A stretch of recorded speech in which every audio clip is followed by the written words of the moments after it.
নমস্কার, CNN 24 শান্তকালীন সংবাদে আপনাদের সবাইকে স্বাগত জানিয়ে সাথে রয়েছি আমি মাম্পি। আসুন দেখে নেওয়া যাক আজকের সংবাদ শিরোনাম। কাছাড়ের কালাইনে মর্মান্তিক সড়ক দুর্ঘটনা, লরির ধাক্কায় গুরুতর আহত পথচারী।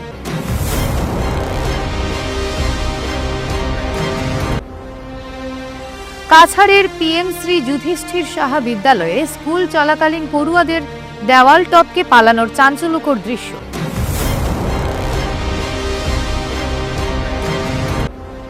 ইতিহাসের সাক্ষী খোয়াই জেলার প্রথম চিকিৎসা কেন্দ্র এবং বর্তমান আয়ুর্বেদিক চিকিৎসা কেন্দ্র আজ পরিত্যক্ত।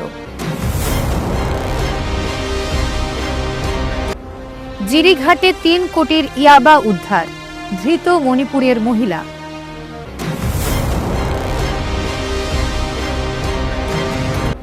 পূর্ব ধলাইয়ের 188 নম্বর গঙ্গানগর LP স্কুলে শিক্ষক সংকট, অভিযোগে সরব পালংঘাট ব্লক যুব কংগ্রেস।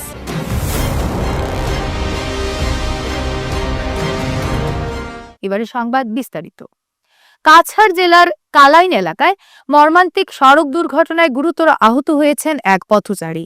ঘটনাটি ঘটে মঙ্গলবার রাতে কালাইন বাজার সংলগ্ন 6 নম্বর জাতীয় সড়কে। একটি বিশেষ নাম্বারের গাড়ি নিয়ন্ত্রণ হারিয়ে পথচারী রাজু কানুকে সজোরে ধাক্কা মারে।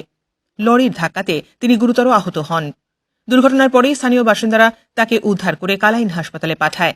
তবে তার অবস্থার অবনতি হওয়ার জন্য চিকিৎসকেরা উন্নত চিকিৎসার পরামর্শ দেন এবং তারপর শিলচরে তাকে স্থানান্তরিত করা হয়। এই ঘটনাকে কেন্দ্র করে এলাকায় শোক এবং উদ্বেগের ছায়া নেমে এসেছে। স্থানীয়রা জাতীয় সড়কে বেগপরোয়া যান চলাচল এবং রাতে সড়ক নিরাপত্তা ব্যবস্থা আরও জোরদার করার দাবি জানিয়েছেন।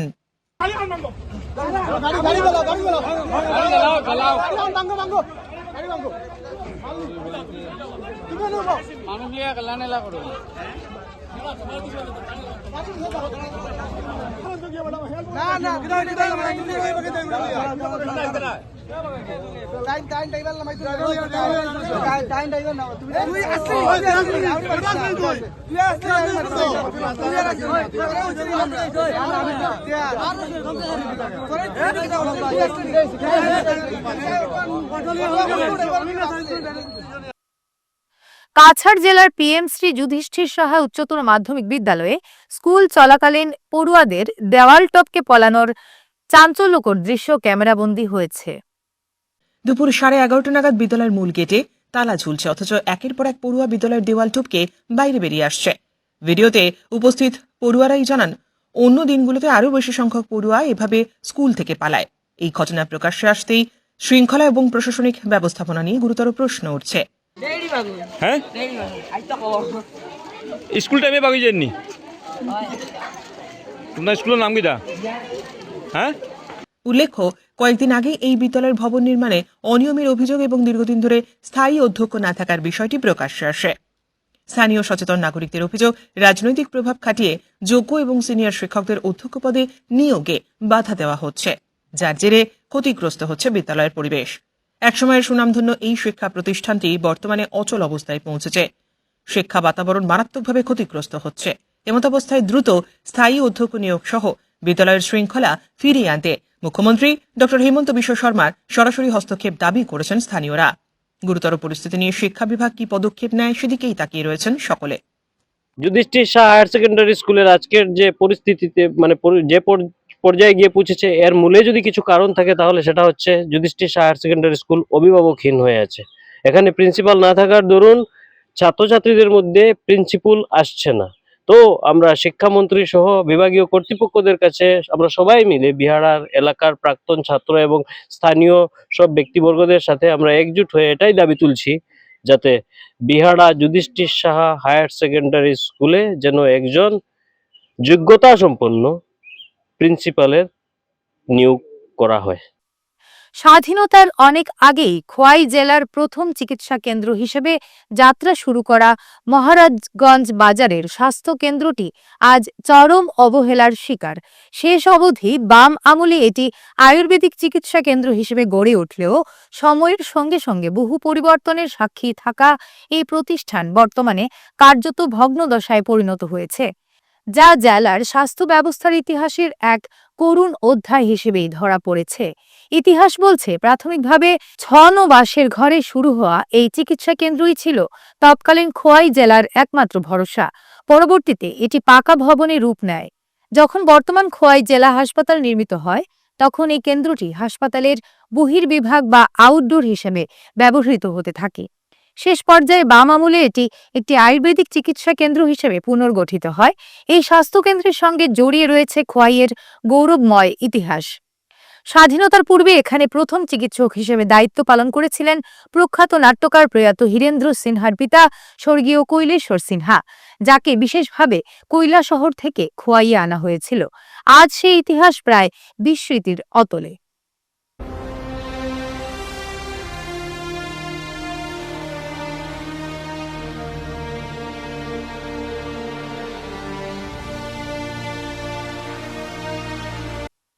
জিরিঘাট থেকে ৩ কোটি টাকার ইয়াবা ট্যাবলেট উদ্ধার করল পুলিশ। পাশাপাশি গ্রেফতার করা হয় এক মহিলাকে। মঙ্গলবার এক নির্ভরযোগ্য সূত্রের ভিত্তিতে অভিযান চালিয়ে জিরিঘাট PHE রোড এলাকা থেকে রেহেনলিউ নামে এক মহিলাকে আটক করা হয়েছে। মহিলা মণিপুরের তামলেংলং জেলার ওই নামলং গ্রামের বাসিন্দা। তল্লাশি চালিয়ে তার কাছ থেকে প্রায় 20,000 ইয়াবা ট্যাবলেট জব্দ করা হয়েছে, যার মূল্য প্রায় 3 কোটি টাকা। স্বাধীন সাক্ষীদের উপস্থিতিতে এবং NDPS আইনের বিধান মেনে সম্পূর্ণ আইনি প্রক্রিয়ায় এই উদ্ধার এবং বাজেয়াপ্ত অভিযান সম্পন্ন করা হয়। ইনপুট পাইছিলোঁ যে টামেংলং ডিষ্ট্ৰিক্টৰ পৰা এগৰাকী মহিলা যাৰ নাম হৈছে ৰাহিন লিউ, তেখেত নাৰ্কটিক্স কেৰি কৰি আমাৰ কাছাৰ ডিষ্ট্ৰিক্টত অহা। একৰ্ডিংলি আমি তেখেতক এপ্ৰিহেণ্ড কৰিছোঁ আছাম মণিপুৰ বৰ্ডাৰৰ ওচৰত, আৰু তেখেতৰ প্ৰযোজনৰ পৰা আমি 20,000 ইয়াবা টেবলেট পাইছোঁ, যাৰ ৱেইট হৈছে 2.15 kg, আৰু গোটেই কণ্ট্ৰাবেণ্ডখিনিৰ ভেলু হৈছে 3 crore। আৰু আমি এতিয়া তদন্তত যোনখিনি বেকৱাৰ্ড আৰু ফৰৱাৰ্ড লিংকেজেছ আছে আমি সেইখিনি ওলাব চেষ্টা কৰিম, আৰু তাৰ বাহিৰেও সেই যোনখিনি কণ্ট্ৰাবেণ্ডখিনি আছে সেইখিনি গুৱাহাটীলৈ লৈ যোৱা তেওঁলোকৰ উদ্দেশ্য আছে। সোনাই শিক্ষাখণ্ডের অধীন পূর্ব ধলাইয়ের 188 নম্বর গঙ্গানগর এলপি স্কুলে দীর্ঘদিন ধরে চলমান চরম শিক্ষক সংকটের কারণে কচিকাঁচা ছাত্রছাত্রীদের শিক্ষাজীবন আজ গভীর অনিশ্চয়তার মুখে পড়েছে। বিদ্যালয়ের বর্তমান পরিস্থিতি নিয়ে আজ গণমাধ্যমের সামনে উদ্বেগ প্রকাশ করেন পালংঘাট ব্লক যুব কংগ্রেসের সভাপতি শাহান উদ্দিন লস্কর সহ বিদ্যালয় পরিচালনা সমিতি, অভিভাবক ও স্থানীয় বিশিষ্টজনেরা।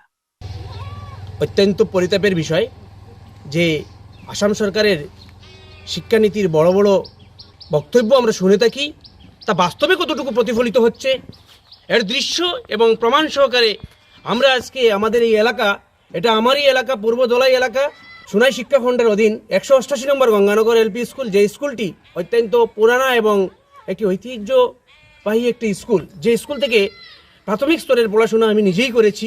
এই স্কুলে প্রায় 1.5 শতাধিক ছাত্র সংখ্যা ইতিমধ্যে রয়েছেন। এই পিছপড়া এলাকার ছাত্রছাত্রীদের ভবিষ্যৎ নিয়ে আজকে আমরা যেভাবে অভিভাবকরা দুশ্চিন্তায় রয়েছেন, 1.5 শতাধিক ছাত্র সংখ্যার মধ্যে শুধুমাত্র 2 জন শিক্ষক, এর মধ্যে একজন শিক্ষক সরকারি বিভিন্ন দায়িত্ব পালনের ক্ষেত্রে বিওলোর ডিউটিতে তিনি নিয়োগ রয়েছেন, এবং স্কুল প্রধান শুধুমাত্র এই 1.5 শতাধিক ছাত্রছাত্রীদেরকে পাঠদান করছেন। এটা অসম সরকারের যে শিক্ষানীতি RTI, রাইট টু এডুকেশন অ্যাক্টের উল্লঙ্ঘন সম্পূর্ণরূপে হচ্ছে। যে বাস্তব পরিস্থিতি যে সোনাই শিক্ষাখণ্ডের অনেক স্কুলেই তা আমরা দেখতে পাই। এই বিষয় নিয়ে আজকের আমাদের সাংবাদিক সম্মেলনের মাধ্যমে আমরা এগুলো তুলে ধরার চেষ্টা করছি যে, এবং অবিলম্বে এই স্কুলে পর্যাপ্ত শিক্ষক নিয়োগ দেওয়ার জন্য আমরা সরকারকে এবং আমাদের কাছাড় জেলার অভিভাবক মিনিস্টার সম্মানীয় কৌশিক রায় মহাশয় এবং ধলাইয়ের মাননীয় বিধায়ক শ্রী নিহারঞ্জন দাস মহাশয়কে অনুরোধ করব, এই স্কুলের যে শিক্ষক সংকট রয়েছে অবিলম্বে যেন শিক্ষক সংকটের পুনরাবৃত্তির জন্য সরকারের শিক্ষা বিভাগকে অবগত করে আমাদের এই স্কুলের এই পিছপড়া এলাকার স্কুলের শিক্ষক সংকট যেন দূর করা হয়। অন্যথায় আমরা স্কুলে পরিচালনা সমিতি এবং অভিভাবক সহ ছাত্রছাত্রীদের নিয়ে আমরা বৃহত্তর গণতান্ত্রিক পর্যায়ে আন্দোলনের পথে চলব, যেহেতু ছাত্রছাত্রীরাই সমাজের সবচেয়ে বড় মেরুদণ্ড এবং ছাত্রছাত্রীদের ভবিষ্যৎ আজকে অন্ধকারের দিকে দিচ্ছে। সবচেয়ে বড় প্রশ্নের বিষয় হলো একজন শিক্ষকের মাধ্যমে প্রায় 1.5 শতাধিক ছাত্রছাত্রীদেরকে কিভাবে পাঠদান করা সম্ভব হবে, এটা কোনো দিনও যুক্তিসঙ্গত নয় এবং এটা মেনে নিতেও পারা যায় না। তাই স্কুল পরিচালনা সমিতি এবং অভিভাবকরা এবং পালংঘাট যুব কংগ্রেস এর বিষয়ে আরও শক্তিশালী প্রতিবাদ এবং প্রয়োজনে আমরা জেলা প্রশাসন সহ বিভাগীয় আধিকারিকদেরকে আমরা এই বিষয়টি নিয়ে অবগত করব এবং বিষয়টি ইতিমধ্যে অবগত করা হয়েছে। প্রায় 2 মাস আগে স্কুল পরিচালনা সমিতির পক্ষ থেকে একটি মেমোরেন্ডাম দেওয়া হয়েছে শিক্ষক সংকটের বিষয়ে অবগত করার পরও আজ পর্যন্ত কিন্তু এর বিষয়ে কোনো বিভাগীয় কোনো হেলদোল পাওয়া যায়নি। আজকের সংবাদ এ পর্যন্তই। ধন্যবাদ।